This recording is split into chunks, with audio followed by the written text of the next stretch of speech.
monde, j'espère que vous allez bien. Fait que dans le fond, aujourd'hui, j'avais envie de faire un peu une vidéo qui est vraiment différente de ce que j'ai l'habitude de faire parce que, je trouve qu'il y a quelque chose un peu qui se passe dans la communauté YouTube québécoise depuis quelques mois. En fait, c'est que j'en parlais avec un ami qui m'a dit sérieux, tu devrais vraiment faire une vidéo là-dessus, fait que je me lance. J'ai vraiment l'impression que ça va être pile-mile puis un petit peu n'importe quoi.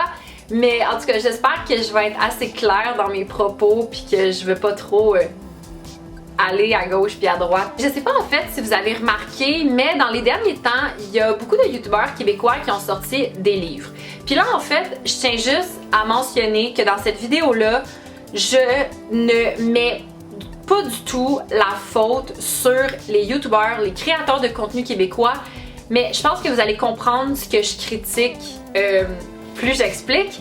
Moi je trouve ça extraordinaire d'avoir un sujet qui t'intéresse assez pour écrire un livre là-dessus. Même moi je sais pas sur quoi je pourrais genre écrire un livre en ce moment. Je trouve ça super admirable les gens qui écrivent un livre. Mais ce qui m'a beaucoup, on va dire, dérangé, c'est en fait c'est le moment.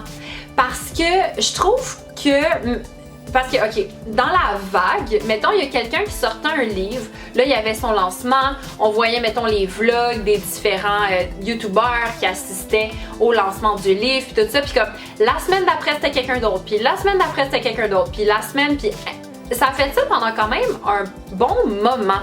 Je trouve ça quand même poche pour les créateurs de contenu, quoique je connais pas le monde de l'édition, peut-être que le printemps, comme moi, genre mars-avril, c'est comme le meilleur moment de l'année pour sortir un livre. Mais je trouvais ça plate parce que je trouve un peu que ça enlevait le momentum pour les créateurs de contenu.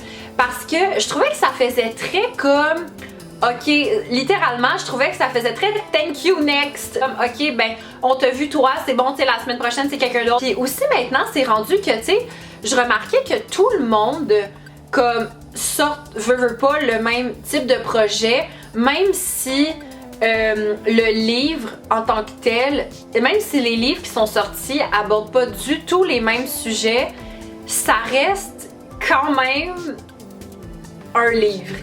Peut-être que là, vous allez vous dire, ouais, mais Marie-Pierre, les gens, ils produisent du contenu comme sur Instagram puis comme sur YouTube, tu sais, c'est des photos, des vidéos. Oui, mais j'ai l'impression qu'on accepte plus, on va dire, de la consommation en continu avec les vidéos puis les photos, vu que la majorité des créateurs de contenu sont assez bons et assez experts pour se renouveler puis se réinventer. Tandis qu'un livre, ça reste là.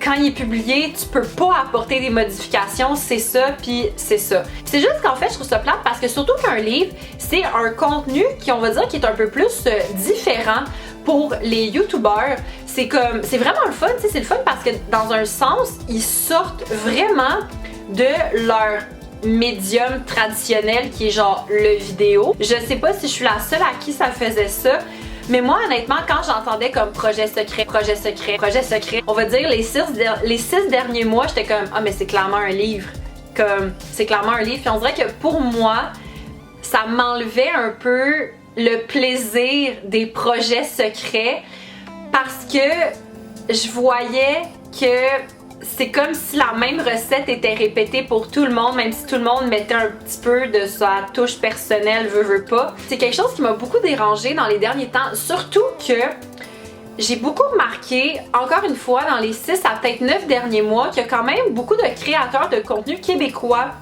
qui disaient, soit sur YouTube, soit sur Instagram, que comme quoi c'est très difficile comme métier parce que veut pas, il y a plus en plus de créateurs de contenu. Si tu veux comme rester en haut, faut toujours que tu te renouvelles, faut toujours que comme t'apportes quelque chose, c'est quasiment du travail comme 24/7 là, puis honnêtement, je dois comprendre à quel point c'est rushant.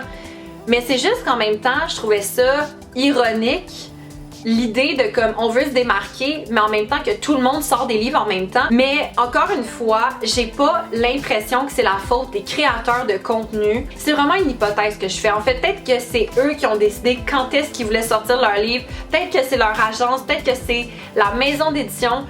Je sais pas à qui mettre la faute, mais moi, personnellement, j'ai pas l'impression que c'est la faute des créateurs de contenu. Peut-être que je suis totalement dans le tort, mais c'est mon impression. Parce que j'ai l'impression que on m'offre la même chose en même temps et que à la longue, ça devient un peu redondant, même si, comme je vous dis, sur YouTube, c'est la même chose, c'est des vidéos, puis tu sais, veux pas, on voit qu'il y a des modes, là, comme en ce moment, la mode, c'est genre la personne devant moi choisit ce que je mange, puis tout ça, tu sais, tout le monde en a fait une, mais en même temps, la semaine d'après, il y a d'autres choses, mais tu sais, un livre, ça reste là, puis tu sais, un livre, t'en sors pas un à toutes les semaines, là. C'est ça que je trouve un peu dommage, dans un sens.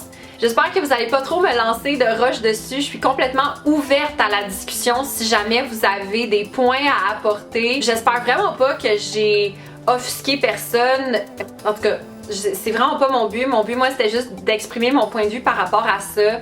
Donc voilà, comme je vous dis, si jamais vous voulez apporter quelque chose de supplémentaire, écrivez-moi en commentaire. Vous pouvez même m'écrire en message privé sur Instagram. Mon compte est en barre d'infos. Je vais être totalement ouverte à la conversation.